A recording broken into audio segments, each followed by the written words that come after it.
Assalamualaikum warahmatullahi wabarakatuh. Perkenalkan, nama saya Nayara Raisa dari tim pemerintah yang akan mendukung penuh kebijakan pelarangan penggunaan media sosial bagi anak di bawah usia 16 tahun. Kebijakan ini bukan hanya untuk melarang, melainkan langkah tepat untuk melindungi generasi muda dari berbagai resiko berbahaya di dunia digital. Selanjutnya, saya akan masuk ke ranah argumen saya, di mana argumen ini akan memperkuat bahwa kebijakan ini adalah kebijakan yang tepat dan harus dilaksanakan.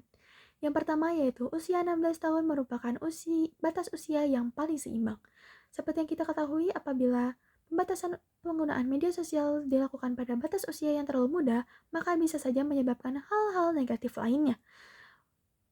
Pada usia ini, mereka masih dalam usia yang rentan dan masih tahap remaja awal, sehingga mereka sendiri masih dalam perkembangan emosi dan identitas diri.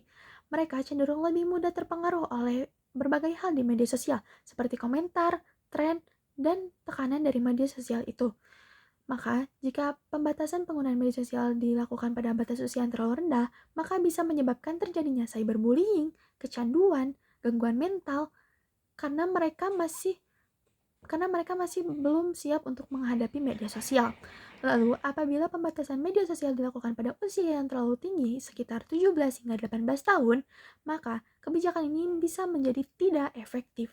Karena pada usia tersebut, mereka sudah memasuki tahap remaja akhir atau mendekati dewasa, sehingga banyak remaja-remaja yang sudah aktif dalam berbagai hal, seperti bekerja, kuliah, berorganisasi, dan masih banyak lagi.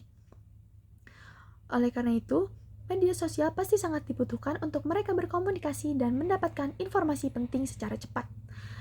Dan juga, apabila pembatasan media sosial dilakukan pada usia ini, maka bisa dianggap terlalu membatasi kebebasan remaja. Oleh karena itu, usia 16 tahun yang berada di tahap remaja tengah merupakan usia yang paling tepat untuk membatasi media sosial ini, karena mereka sudah memiliki perkembangan kognitif dan emosional yang lebih matang dibandingkan dengan usia sebelumnya. Mereka juga sudah lebih siap untuk menghadapi masalah. Kebijakan ini juga memberikan waktu untuk para remaja. Saat di bawah 16 tahun, mereka bisa mendapatkan pengetahuan mengenai literasi digital terlebih dahulu, sehingga pada saat usia 16 tahun mereka sudah siap secara mental untuk menghadapi media sosial. Lalu yang kedua yaitu ada media sosial mengganggu kesehatan remaja. Seperti yang kita ketahui bahwa anak dengan usia di bawah 16 tahun memiliki kondisi mental yang belum stabil. Mereka masih mudah terpengaruhi hal negatif dari media sosial, sehingga bisa menyebabkan terganggunya kesehatan mental mereka. Sebagai contohnya, dari platform digital TikTok dan Instagram, banyak pengguna yang selalu menampilkan kehidupan yang sempurna, mulai dari gaya hidup dan hingga penampilan fisik yang sempurna. Hal ini bisa menyebabkan para remaja membandingkan kondisi kehidupannya dengan kondisi kehidupan di media sosial yang berbeda jauh, sehingga berakhir terjadinya perbandingan sosial. Lalu, dilansir dari jurnal Cakrawala Bahari, penelitian menunjukkan bahwa intensitas penggunaan media sosial berkorelasi dengan meningkatnya gejala depresi, kecemasan, dan gangguan citra tubuh pada remaja. Faktor perbandingan sosial, takut ketinggalan tren atau FOMO, dan cyberbullying menjadi penyebab utama dari gangguan kesehatan mental pada remaja.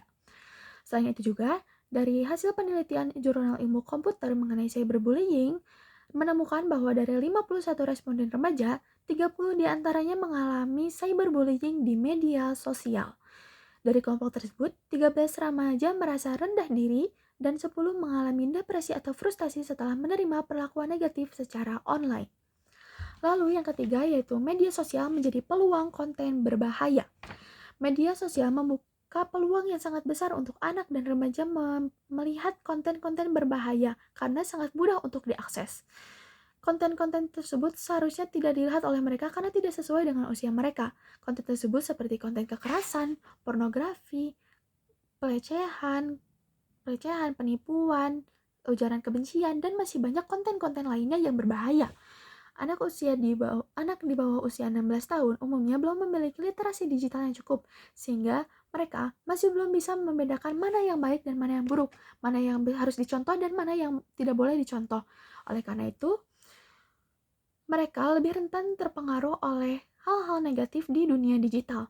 Laporan dari Komisi Perlindungan Anak Indonesia atau KPAI menunjukkan bahwa pada tahun 2021 hingga 2023 terdapat 481 kasus anak menjadi korban pornografi dan kejahatan cyber.